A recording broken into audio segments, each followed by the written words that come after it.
Hi friends, welcome back to our channel. ഇന്ന് നമ്മൾ ഉണ്ടാക്കാൻ പോകുന്നത് വഴുതനങ്ങ കൊണ്ട് ഉണ്ടാക്കാൻ പറ്റിയൊരു അടിപൊളി റെസിപ്പിയാണ്. ചോറിൻ്റെയും ചപ്പാത്തിയുടെയും കൂടെ കഴിക്കാൻ ബെസ്റ്റ് കോമ്പിനേഷനാണ്. അപ്പോൾ നമുക്കതെങ്ങനെ ഉണ്ടാക്കാൻ നോക്കാം. അതിനായിട്ട് ഞാനിവിടെ 3 വഴുതനങ്ങ എടുത്തിട്ടുണ്ട്. ഇതേ ഒരു വലുപ്പത്തിലായിട്ടാണ് കട്ട് ചെയ്തെടുത്തിട്ടുള്ളത്. ചെറുതാക്കി കട്ട് ചെയ്യാതെ ഇതേ വലുപ്പത്തിലായിട്ട് തന്നെ കട്ട് ചെയ്തെടുക്കാൻ ശ്രദ്ധിക്കുക. ആദ്യം നമുക്ക് വഴുതനങ്ങ ഒന്ന് വഴറ്റിയെടുക്കണം. അതിനായിട്ട് ചട്ടിയിലേക്ക് 3 ടീസ്പൂൺ വെളിച്ചെണ്ണ ഒഴിച്ചു കൊടുക്കാം. ഇനി നമ്മൾ കട്ട് ചെയ്ത് വെച്ചിട്ടുള്ള വഴുതനങ്ങ ഇതിലേക്ക് ഇട്ട് കൊടുക്കാം.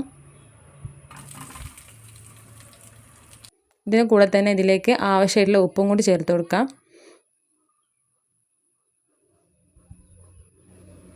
ഇത് നല്ലപോലെ ഒന്ന് വഴറ്റിയെടുക്കണം. ഇതിൻ്റെ തൊലിയുടെ കളറൊക്കെ ഒന്ന് മാറി കിട്ടോളം ഒന്ന് വഴറ്റിയെടുക്കണം.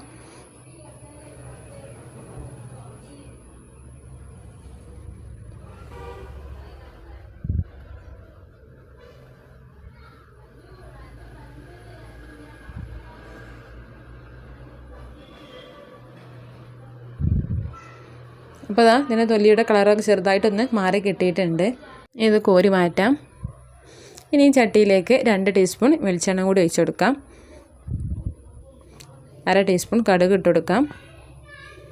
1/2 ടീസ്പൂൺ ഉലുവ, 1/4 ടീസ്പൂൺ വലിയ ജീരകം. ഇതെല്ലാം കൂടി ഒന്ന് പൊട്ടിച്ചെടുക്കണം. കടുകൊക്കെ പൊട്ടി വന്നാൽ ഇതിലേക്ക് വെളുത്തുള്ളി ഇട്ട് കൊടുക്കാം. ഞാനിവിടെ 8 അല്ലി വെളുത്തുള്ളി ചതച്ചെടുത്തതാണ്. അതിലേക്ക് ഇട്ടിട്ടൊന്ന് വഴറ്റിയെടുക്കാം.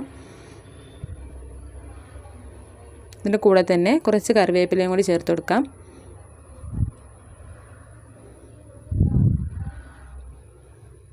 ഇനി വേണ്ടത് ചെറിയുള്ളിയാണ്. ഞാനിവിടെ ഒരു 25ഓളം ചെറിയുള്ളി ചെറുതായിട്ട് കട്ട് ചെയ്തെടുത്തതാണ്. അതിലേക്ക് ഇട്ടിട്ടൊന്ന് വഴറ്റിയെടുക്കണം.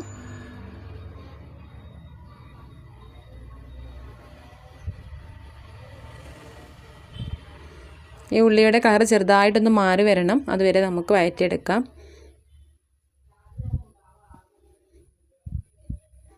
അപ്പോൾ ഉള്ളി ചെറുതായിട്ടൊന്ന് വഴന്ന് കിട്ടിയിട്ടുണ്ട്. ഇനി ഇതിലേക്ക് തക്കാളി ഇട്ട് കൊടുക്കാം. വലിയ തക്കാളി ആണെന്നുണ്ടെങ്കിൽ 1 മതി. ചെറിയ തക്കാളി ആണെങ്കിൽ 2 എണ്ണം ഇട്ട് കൊടുക്കാം. ഈ തക്കാളി ഒന്ന് നല്ലപോലെ വഴന്ന് വരട്ടെ.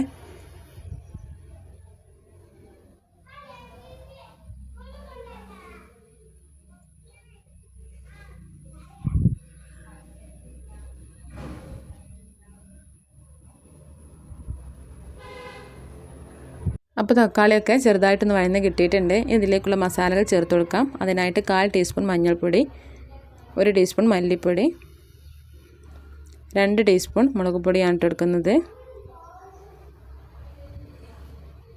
1/2 ടീസ്പൂൺ വലിയ ജീരകം പൊടിച്ചതും കൂടി ചേർത്തിട്ട് ഒന്ന് വറുത്തെടുക്കാം. ഈ പൊടികളുടെ പച്ചമണം മാറി കിട്ടോളം ഒന്ന് വഴറ്റിയെടുക്കണം.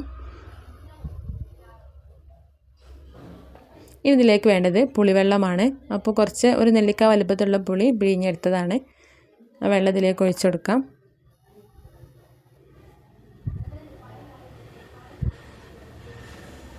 ഇനി നമുക്ക് ഇതിലേക്ക് ആവശ്യമുള്ള വെള്ളം ഈ സമയത്ത് ഒഴിച്ചു കൊടുക്കാം. ഞാനിവിടെ 1 കപ്പ് വെള്ളം ഒഴിച്ചു കൊടുക്കുന്നുണ്ട്.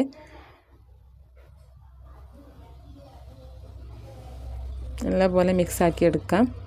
നമ്മളിതുവരെ ഇതിലേക്ക് ഉപ്പൊന്നും ചേർത്തിട്ടില്ല. അപ്പോൾ ഇതിലേക്ക് ആവശ്യമുള്ള ഉപ്പ് ഈ സമയത്താണ് ഇട്ട് കൊടുക്കുന്നത്.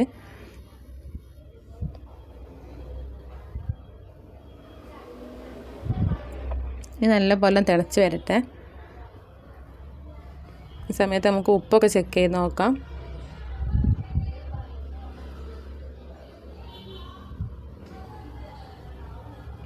ഇനി ഏകദേശം ഒരു 2 മിനിറ്റോളം നമുക്കിത് അടച്ച് വെച്ചിട്ട് കുക്ക് ചെയ്തെടുക്കാം.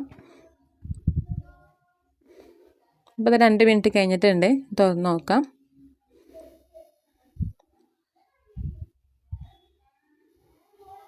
ഇനി നമ്മൾ നേരത്തെ വഴറ്റി വെച്ചിട്ടുള്ള വഴുതനങ്ങ മുഴുവനായിട്ട് ഇതിലേക്ക് ഇട്ടെടുത്തിട്ട് തിളപ്പിച്ചെടുക്കാം.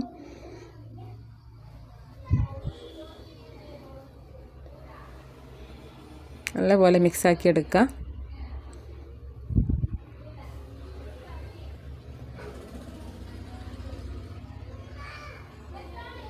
നന്നായിട്ട് തിളച്ച് വന്നിട്ടുണ്ട്. നമ്മളിത് അടച്ച് വെച്ചിട്ട് കുക്ക് ചെയ്തെടുക്കരുത്. അടച്ച് വെച്ചാൽ വഴുതനങ്ങയൊക്കെ നല്ല പോലെ കുഴഞ്ഞു പോകും. അതുകൊണ്ട് ഇങ്ങനെ തുറന്ന് വെച്ചിട്ട് തന്നെ വേവിച്ചെടുക്കാം.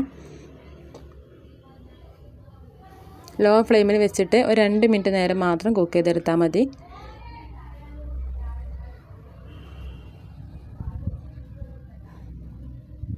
ഫ്ലെയിം ഓഫ് ചെയ്യാം. അപ്പോൾ അതാ നമ്മുടെ വഴുതനങ്ങ സ്പെഷ്യൽ കൂട്ടുവട റെഡി ആയിട്ടുണ്ട്.